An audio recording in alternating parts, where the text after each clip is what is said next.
Connect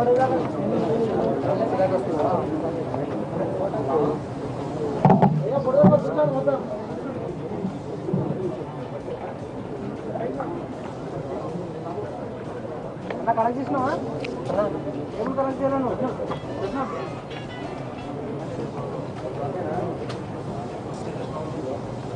19వ తారీఖు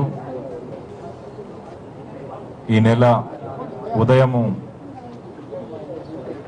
7:25 ఆ టైంలో కేవీఆర్ పార్క్ బంజారా హిల్స్లో వాకింగ్ చేసి తిరిగి వెళుతున్నటువంటి vice chairperson and managing director of Aurobindo Pharma Nithyananda Reddy గారిని ర్యాన్సమ్ కొరకు కిడ్నాప్ చేయడానికి ప్రయత్నించి ఆ ప్రాసెస్లో ఫైరింగ్ జరిగినటువంటి కేసులో నిందితుడిని అరెస్ట్ చేయడం జరిగింది.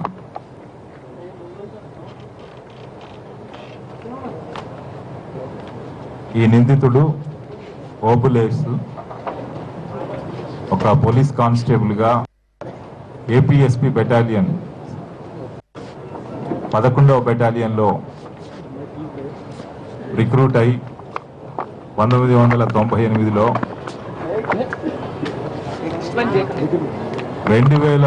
2001-2002 సంవత్సరంలో గ్రేహౌండ్స్లో జాయిన్ అయ్యాడు. ఆ తర్వాత దాదాపుగా ఒక 12 ఏళ్ల పాటు గ్రేహౌండ్స్ ఆర్గనైజేషన్లో ఒక కమాండోగా పనిచేశాడు. ఇతను గ్రేహౌండ్స్లో పనిచేస్తున్న టైంలో గ్రేహౌండ్స్ ఆర్మరీకి సంబంధించి బెల్లా ఫార్మ్స్ నుండి ఒక AK-47 రైఫిల్ అలాగే ఒక లోడెడ్ మ్యాగజైన్ ఎమ్యునిషన్తో లోడ్ చేసినటువంటి మ్యాగజైన్ సెపరేట్గా స్టాక్ చేసి పెడతారు. ఆ రెండింటినీ కూడా బెల్లా ఫార్మ్స్ నుంచి దొంగిలించడం జరిగింది. అయితే వారానికి ఒకరోజు ఎమ్యునిషన్తో లోడ్ చేసినటువంటి మ్యాగజైన్ సెపరేట్గా స్టాక్ చేసి పెడతారు. ఆ రెండింటినీ కూడా బెల్లా ఫార్మ్స్ నుంచి దొంగిలించబడడం జరిగింది. అయితే వారానికి ఒకరోజు గ్రేహౌండ్స్ హెడ్ క్వార్టర్స్ లో వెపన్స్ క్లీనింగ్ డేగా అబ్జర్వ్ చేయడం జరుగుతుంది. ఆ రోజు హెడ్ క్వార్టర్స్ లో ఉన్నటువంటి యూనిట్స్ వారందరూ కూడా ప్రజెంట్ లో ఉన్న వాళ్ళు వెపన్స్ క్లీనింగ్ కొరకు వచ్చి ఎవరు వెపన్స్ వాళ్ళు తీసుకుని వెళ్ళడం, మళ్ళీ క్లీన్ చేసిన తర్వాత దాంట్లో డిపాజిట్ చేసుకోవడం జరుగుతుంది. అయితే నంబర్ ఆఫ్ యూనిట్స్ ఒకటే రోజు క్లీనింగ్ ఉంటుంది కాబట్టి at a time several people లోపలికి ఎంటర్ అవడం, వాళ్ళ యూనిట్ కి సంబంధించిన వెపన్స్ డిఫరెంట్ ప్లేసెస్ లో పెడతారు కాబట్టి వాళ్ళ యూనిట్ కి సంబంధించిన వెపన్స్ తీసుకొని క్లీన్ చేసి మళ్ళీ అక్కడ పెట్టి వెళ్ళడం అనేది ఆనవాయితీగా వస్తుంది. అయితే ఆ రోజు ఈ పర్టికులర్ కానిస్టేబుల్ గ్రేహౌండ్ కమాండో తను లీవ్ లో ఉన్నప్పటికీ కూడా మిగతా యూనిట్స్ వారితో పాటు తను కూడా వచ్చి క్లీనింగ్ చేయడం అనే నెపంతో బెల్లా ఫార్మ్స్ లోకి ఎంటర్ అయ్యి అక్కడ ఉన్నటువంటి ఒక ఫైర్ ఆర్మ్ ను అంటే AK-47 రైఫిల్ ను అట్లాగే ఒక లోడెడ్ మ్యాగజైన్ ని తీసుకొని తను ఒక జాకెట్ వేసుకొని వచ్చాడు. కాబట్టి ఇది డిసెంబర్ మాసంలో జరిగింది, డిసెంబర్ 2013లో.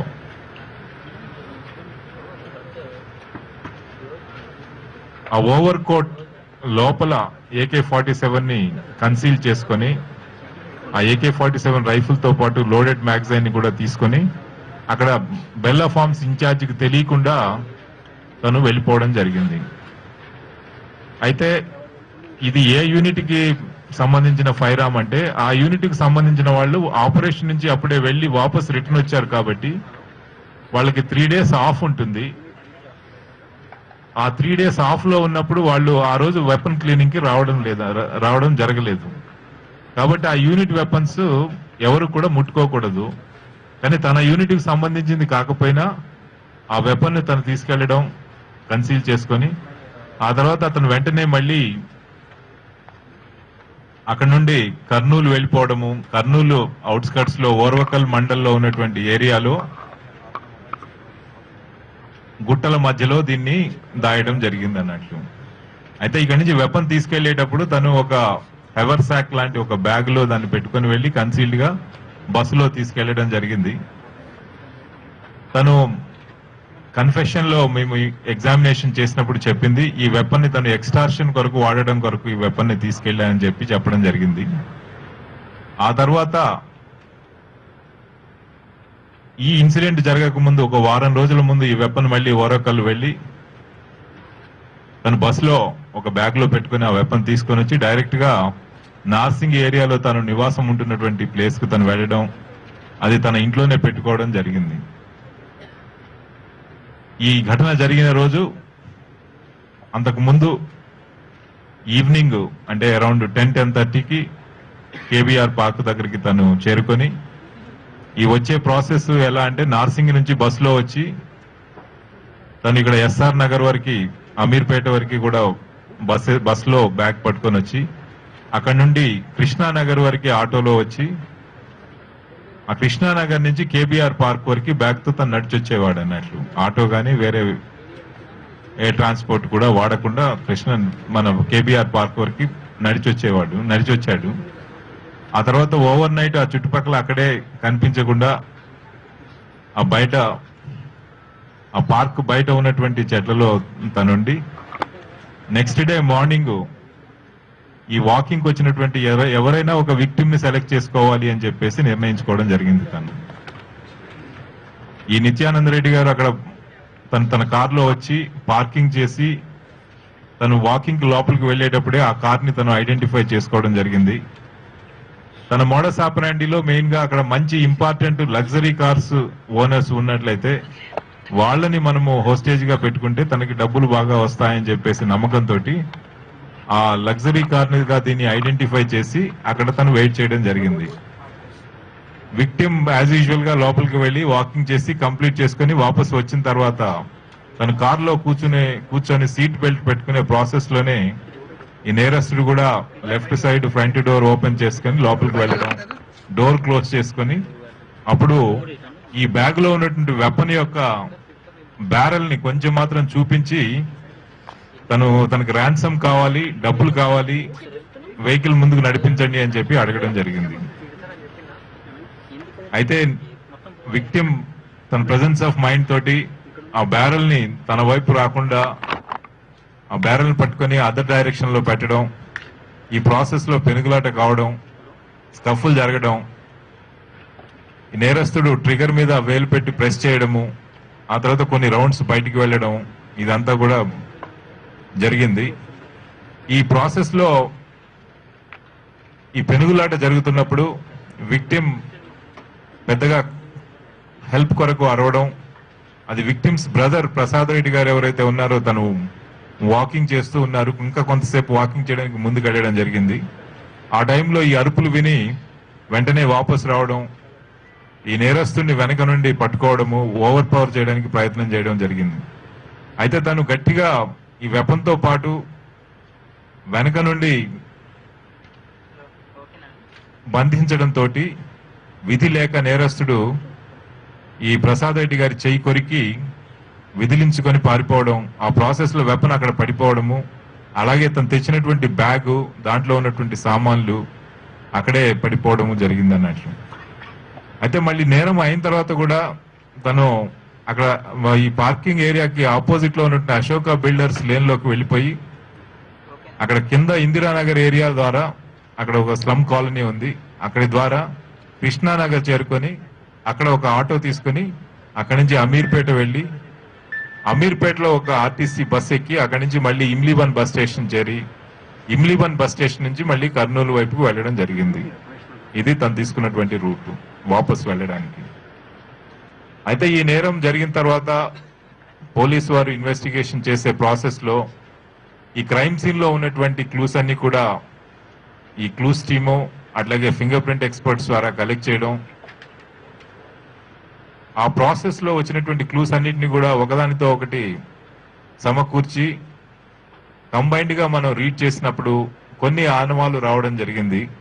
దాంట్లో ఒకటి మాకు సీసీటీవీ ఫుటేజ్ లభించడం, ఆ సీసీటీవీ ఫుటేజ్ ని అనలైజ్ చేసి మళ్ళీ మిగతా విధాలుగా వచ్చినటువంటి క్లూస్ ని కూడా ఐ అకౌంట్స్, అట్లాగే మన డిపార్ట్మెంట్ లో పనిచేసే వారి యొక్క వివరణలు అన్ని కూడా తీసుకొని ఆ ఫుటేజ్ ని ఐడెంటిఫై చేయడం జరిగింది. ఓబులేస్ కానిస్టేబుల్ గా అదే రోజు మేము నేరస్తుని గుర్తించడం జరిగింది. దాదాపుగా ఒక 6 to 8 అవర్స్ లో ది అక్యూజ్డ్ ఐడెంటిఫికేషన్ జరిగింది. ఆ తర్వాత నేరస్తుని పట్టుకోవడానికి ఈ టాస్క్ ఫోర్స్ వెస్ట్ జోన్ పోలీసులతో అనేక బృందాలుగా చేసి డిఫరెంట్ డిస్ట్రిక్ట్స్ కి పంపించడం జరిగింది. అటు కడప, కర్నూలు, మహబూబ్ నగర్, డిఫరెంట్ ప్లేసెస్ లో, అట్లాగే ఒక టీమ్ వైజాగ్, ఇట్లా డిఫరెంట్ ప్లేసెస్ కు పంపించడం జరిగింది. ఈ ఇన్వెస్టిగేషన్ లో మళ్ళీ అతన్ని పట్టుకోవడానికి తను గ్రే హౌండ్స్ లో ట్రైన్ అయినటువంటి కమాండో కాబట్టి తనకి ఈ హైడ్ అండ్ సీక్ టెక్నిక్స్ పైన ఒక అవగాహన ఉంది కాబట్టి అతన్ని పట్టుకోవడానికి కొంత టైం పట్టింది. అయినప్పటికీ ఈ ఐడెంటిటీ తెలిసిన తర్వాత, పలానా వాళ్ళు నేరం చేశారు అని తెలిసిన తర్వాత విదిన్ 24 hours లో ఈ టీమ్స్ సక్సెస్ఫుల్ గా అతన్ని పట్టుకొని తర్వాత హైదరాబాద్ కు తీసుకొని రావడం జరిగింది. ఇతను తీసుకున్న అరెస్ట్ చేసిన తర్వాత అతని ఎగ్జామినేషన్ చేసినప్పుడు కన్ఫెషన్ లో తను ముఖ్యంగా చెప్పింది ఈ వెపన్ ని దొంగిలించడం యొక్క మోటివ్ ఈ ఎక్స్ట్రాషన్స్ కొరకని, ఈ ప్రాసెస్ లో ఎక్స్ట్రాషన్స్ ఈ ఇన్సిడెంట్ లో కాకుండా గతంలో ఏమైనా ఇన్సిడెంట్స్ లో ఇన్వాల్వ్ అయ్యాడని ఎగ్జామిన్ చేస్తే ఫిబ్రవరి మంత్ లో, ఇదే సంవత్సరం ఫిబ్రవరి మంత్ లో అదే స్పాట్ లో అక్కడే కేబీఆర్ పార్క్ దగ్గర మరొక విక్టిమ్ ని ఇదే విధంగా కిడ్నాప్ చేయడానికి ప్రయత్నం చేసి అక్కడ సఫలీకృతుడయ్యాడు. విక్టిమ్ ని మహబూబ్ నగర్ డిస్టిక్ లోని కొత్తూరు వరకు తీసుకెళ్లి అక్కడ నెగోషియేషన్స్ చేసి 10 lakhs ర్యాన్సమ్ తీసుకున్న తర్వాత ఆ విక్టిమ్ ని అతని విక్టిమ్ కారుతో పాటు వదిలేసి ఇతను అక్కడి నుండే అటు ఓరవకల్లు వెళ్ళిపోవడం, కర్నూలు డిస్ట్రిక్ట్ కి వెళ్ళిపోవడం జరిగింది అన్నట్లు. ఈ విధంగా చూసినట్లయితే ఇతను 2 ఇన్సిడెంట్స్ లో ఇన్వాల్వ్ అయ్యాడు. అది ఫస్ట్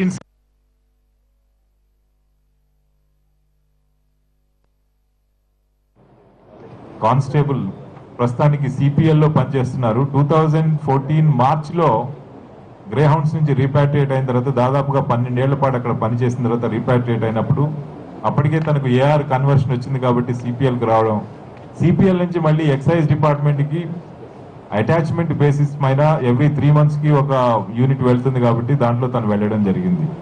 ప్రస్తుతానికి ఇది నేరం చేసినప్పుడు అతను లీవ్ లో ఉండడం, ఇది నేరానికి పాల్పడడం జరిగింది. గతంలో కూడా స్టడీ చేసినట్లయితే అతను ఫిబ్రవరిలో నేరం చేసినప్పుడు కూడా లీవ్ లో ఉన్నాడు. అట్లాగే ఈ వెపన్ దొంగిలించబడ్డప్పుడు కూడా లీవ్ లో ఉన్నాడు. సో ఇది చేసిందంతా కూడా ఒక పథకం ప్రకారం, ఒక ఎక్స్ట్రాక్షన్స్ కి ఒక పర్పస్ కొరకు, అట్లాగే ఒక హై ప్రొఫైల్ వ్యక్తుల్ని మనం టార్గెట్ చేసినట్లయితే ఎక్కువ డబ్బులు వస్తామనే ఒక ఆశతోటి ఇది చేయడం జరిగింది.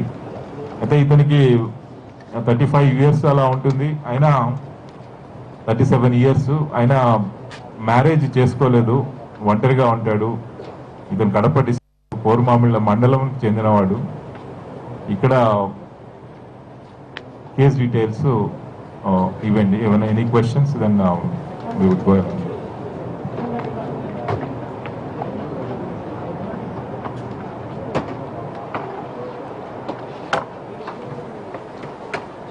ఇతను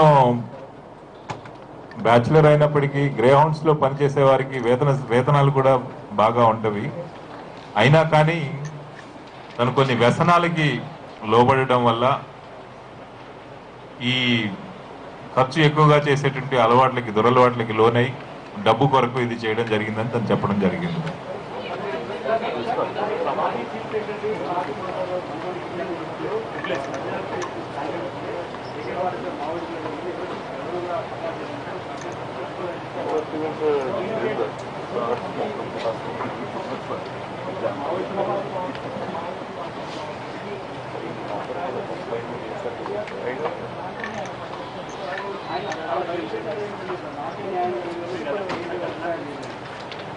ఎప్పుడు చెప్పారు? అది నా నోటీస్కి రాలేదండి. డెఫినెట్ గా that is the case, we will enquiry into that and take action.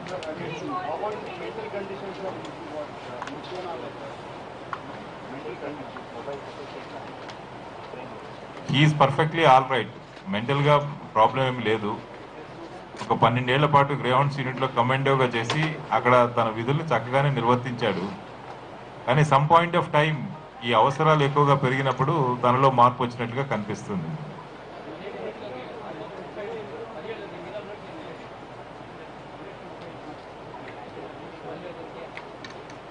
అవును, అది ఇంకా ఇన్వెస్టిగేషన్లో మళ్ళీ అతన్ని పోలీస్ కస్టడీలోకి తీసుకోవడం జరుగుతుంది.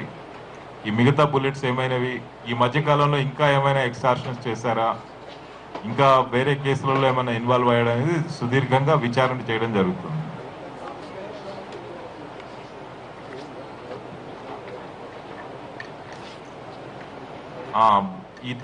ఇతను సింగిల్గా ఆపరేట్ చేశాడు. వెపన్ దొంగతనం చేసినప్పుడు కానీ, వెపన్ని ప్రిజర్వ్ చేసుకునే ప్రాసెస్లో కానీ, వెపన్ తెచ్చుకునే ప్రాసెస్లో కానీ, నేరం చేసే ప్రాసెస్లో కానీ ఎక్కడ కూడా తను తప్ప వేరే వాళ్ళని ఇన్వాల్వ్ చేయలేదు.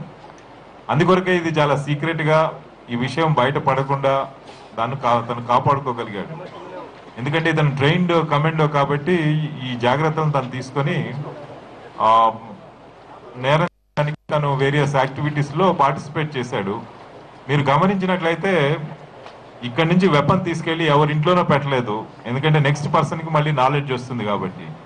ఎక్కడో గుట్టలలో తీసుకెళ్లి రాళ్ల కింద పెట్టుకొని దాన్ని మళ్ళీ రాళ్ల కింద చూసుకోవడానికి వన్స్ ఇన్ ఏ వైల్ మళ్ళీ ఇక్కడ నుండి హైదరాబాద్ నుండి ఓరకల్ వెళ్ళి అవుట్స్కట్స్ లో ఉన్న రాళ్ల దగ్గరికి వెళ్ళి వెపన్ సేఫ్ గా ఉందా లేదా అనేది క్వైట్ ఆఫెన్ గా వెళ్ళి చూసుకొని వచ్చేవాడు అన్నట్టు.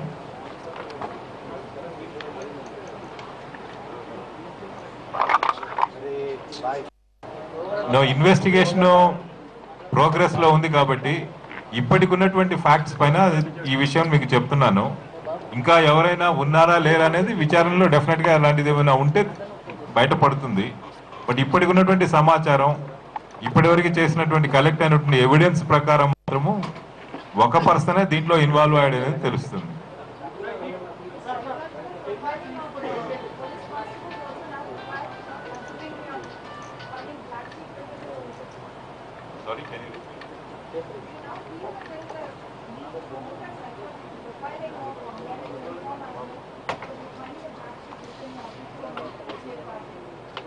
Yes, definitely. It is a cause of concern for us.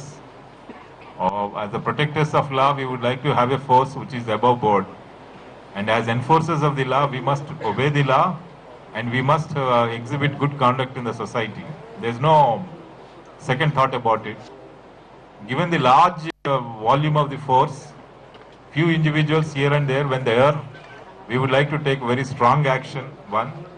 Number two, in the recruitment process also over a period of time, if it is possible, we would like to introduce some changes where we would be able to measure the mental composition and the attitudes of the individuals. But however, over a long period of life, the individual specific instances, unique experiences can always change the individuals. So we need to have some mechanisms even after the individuals join the organization to look at the behavioral patterns of the individuals and monitor them and see that they do not convert themselves into criminal activities. It's a cause of concern for us, definitely.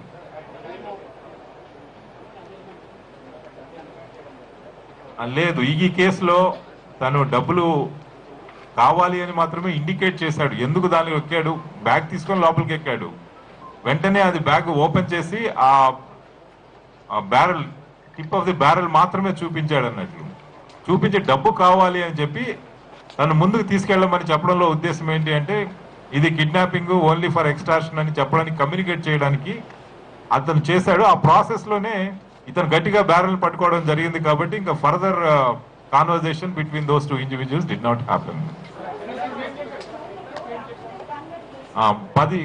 గత కేసులో తీసుకున్నటువంటి 10 లక్షల కేసులో మనం bank accounts చూసినట్లయితే అతని bank accounts శాలరీతో పాటు ఆ ఇన్సిడెంట్ జరిగినటువంటి విత్ ఇన్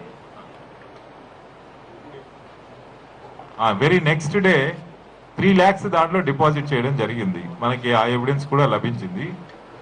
మిగతా అమౌంట్తో ఒక వెహికల్ తను కొనుక్కున్నాడు, అట్లాగే మిగతా ఖర్చులకి దానికి వాడుకున్నానని చెప్పాడు అన్నట్లు. బట్ వీఆర్ వెరిఫైయింగ్ ఈ statement to what extent what he has stated is right or not.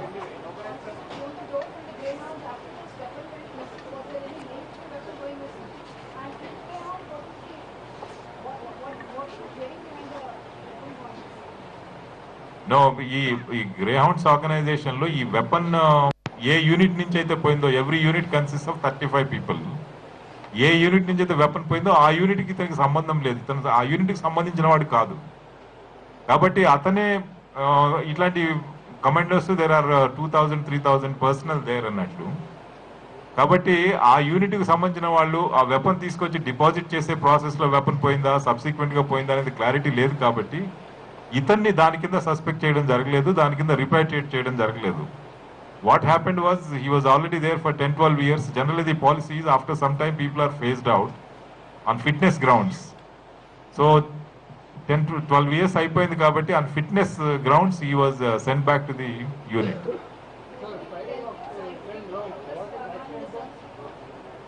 Sorry?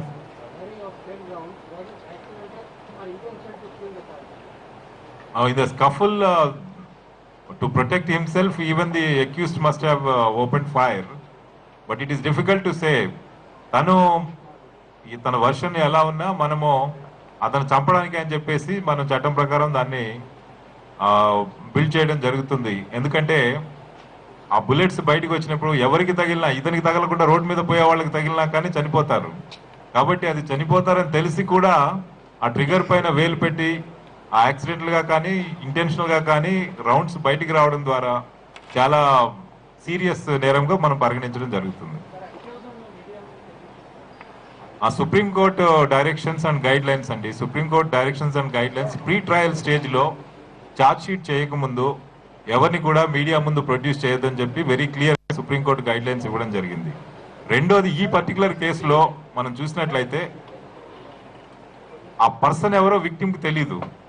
రేపు మనకు కోర్టులో టెస్ట్ ఐడెంటిఫికేషన్ పీరియడ్ అనేది జరుగుతుంది. ఈ టెస్ట్ ఐడెంటిఫికేషన్ పీరియడ్ లో అతనితో పాటు ఒక 10 మందిని లైన్ లో నిలబెట్టి అతన్ని ఐడెంటిఫై చేయడం జరుగుతుంది. ఈ ప్రాసెస్ లో మనం ముందే మీడియా ద్వారా చూపించడం ద్వారా రేపు prosecution defence counsel first plea ఏంటంటే ఇతని ఫోటో పేపర్లో వచ్చింది, మీడియాలో వచ్చింది, దాని ద్వారా విక్టిమ్ చూశాడు కాబట్టి దాని ద్వారా అతను గుర్తించాడే తప్ప నేరం జరిగినప్పుడు తను చూడలేదు అని చెప్పేసి ఒక స్టాండ్ తీసుకుంటారు. So it will become fatal to the interest of the case. So దాని కొరకు నేరస్తుని ఇక్కడ ప్రొడ్యూస్ చేయడం జరగలేదు.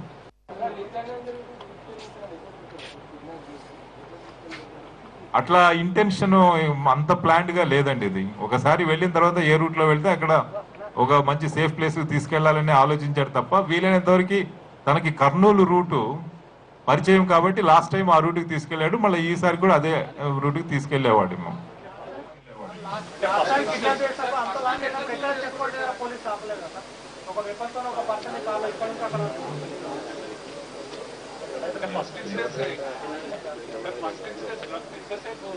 అయితే ఈ కేసు ఇన్వెస్టిగేషన్ లో మనకు మెయిన్ గా ఆధారాలు సీసీటీవీ ఫుటేజ్ ద్వారా వచ్చేవి.